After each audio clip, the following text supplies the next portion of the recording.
కేంద్రంలో ఎన్డీఏకు నాయకత్వం వహిస్తోన్న బీజేపీ ఇప్పుడు తెలంగాణపై ప్రత్యేక దృష్టి పెట్టినట్లుగా తెలుస్తోంది. రాష్ట్ర పార్టీని ప్రక్షాళన చేయడం ద్వారా అధికారానికి చేరువ కావాలని చూస్తోంది. ఈ క్రమంలో కేంద్ర మంత్రివర్గ పునర్వ్యవస్థీకరణలో తెలంగాణ సంఖ్య పెంచడం కూడా ఒక అంశమవుతుంది. ప్రస్తుత తెలంగాణ బీజేపీ అధ్యక్షుడు రామచందర్రావు సమర్థంగా పని చేయలేకపోతున్నారని, సీనియర్ల ఒత్తిడిని ఆయన తట్టుకోలేకపోతున్నారని వార్తలొస్తున్నాయి. దాంతో మార్పుల్లో భాగంగా రామచందర్రావును సాగనంపే ప్రక్రియకు తెరతీస్తారని తెలుస్తోంది.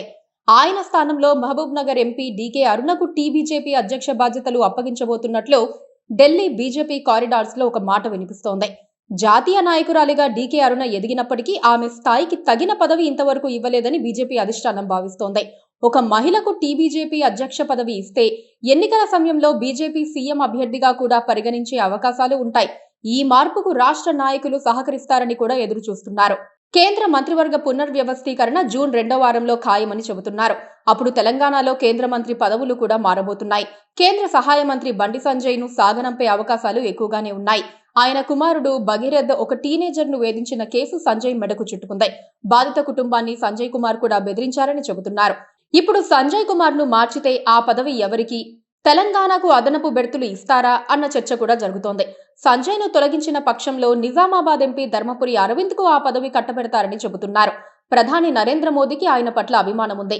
సంజయ్ ఫైర్ బ్రాండ్ రాజకీయాలతో తెలంగాణలో బీజేపీకి ప్రయోజనం కలుగుతుందని ఎదురు చూస్తున్నారు. అదే టైంలో రాష్ట్ర బీజేపీలో మరొకరికి కూడా కేంద్ర మంత్రి పదవి దక్కుతుందని చెబుతున్నారు. మల్కాజ్గిరి ఎంపీ ఈటల రాజేందర్ చాన్నాళ్లుగా ఒక పదవి కోసం ఎదురు చూస్తున్నారు. ఆయన రాష్ట్ర అధ్యక్ష పదవిని ఆశించగా ఇంతవరకు ఆ కోరిక నెరవేరలేదు. ఇకపై నెరవేరే అవకాశమూ లేదని చెబుతున్నారు. అందుకే ఈసారి ఆయనకు కేంద్ర మంత్రి పదవి ఇచ్చి సంతృప్తి పరచాలని చూస్తున్నారు. ఒకవేళ ఆయనకు మంత్రి పదవి ఇవ్వని పక్షంలో రాజ్యసభ సభ్యుడైన డాక్టర్ లక్ష్మణ్ కేంద్ర మంత్రి కావచ్చని ఒక వార్త ప్రచారానికి వచ్చింది. తెలంగాణలో మోదీకి అత్యంత సన్నిహితుడైన కేంద్ర మంత్రి కిషన్ రెడ్డికి కూడా శాఖ మారుతుందని చెబుతున్నారు. ఇక టీబీజేపీ అధ్యక్ష మార్పుపై పార్టీ అధిష్టానం మల్లగుల్లాలు పడుతోంది. సామాజిక వర్గ లెక్కలు చూసుకొని బ్రాహ్మణ కులానికి చెందిన రామచందర్రావును అధ్యక్ష పదవిలో కూర్చోబెడితే ఆయన అసమర్థతను పార్టీ క్యాడర్ ఎక్స్పోజ్ చేస్తోంది. ఆయన ఎవరినీ కంట్రోల్ చేయలేకపోతున్నారన్న ఆరోపణలు ఉన్నాయి. సరిగ్గా ఇప్పుడే కేంద్ర మంత్రివర్గ పునర్వ్యవస్థీకరణకు ఏర్పాట్లు జరుగుతూ ఉండటంతో పనిలో పనిగా టీబీజేపీ అధ్యక్ష పదవి మార్పు కూడా చర్చకొచ్చింది.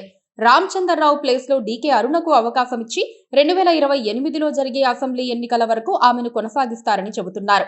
అదే జరిగితే కొన్ని రాష్ట్రాల్లో అమలు చేసినట్లుగా టీబీజేపీ అధ్యక్షురాలు పార్టీ సీఎం అభ్యర్థి అవుతారు. అప్పుడు మహిళల ఓట్లను కూడా ఆకర్షించే అవకాశం ఉంటుంది.